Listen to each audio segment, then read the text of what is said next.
আগুন কি রান্না গেছিল, ঠিক আছে, রান্না করতে মানে আস্তে আস্তে চলছিল, চলতে চলতে ভেতা করে উঠে এবারে একখানি আগুন উঠে পড়েছে।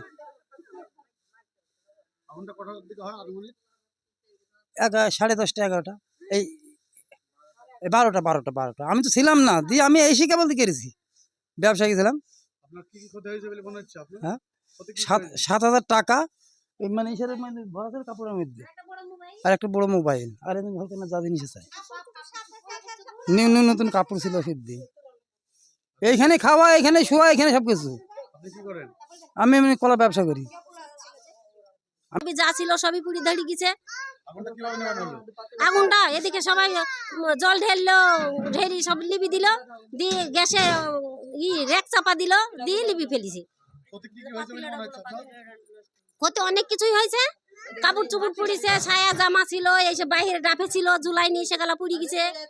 আবার আটার বালতি আটা ছিল আর আটা পুড়ি গেছে, ভাতের হাঁড়ি পুড়ি গেছে, সবই তরকারি কড়া মড়া সবই পুড়ি গেছে। যা যাবতীয় ছিল রসুন পেঁয়াজ যা ছিল সবই পুড়ি গেছে। দেখেন পাতিলাতা পুড়ি গেছে, সবই পুড়ি গেছে, কিছুই নাই।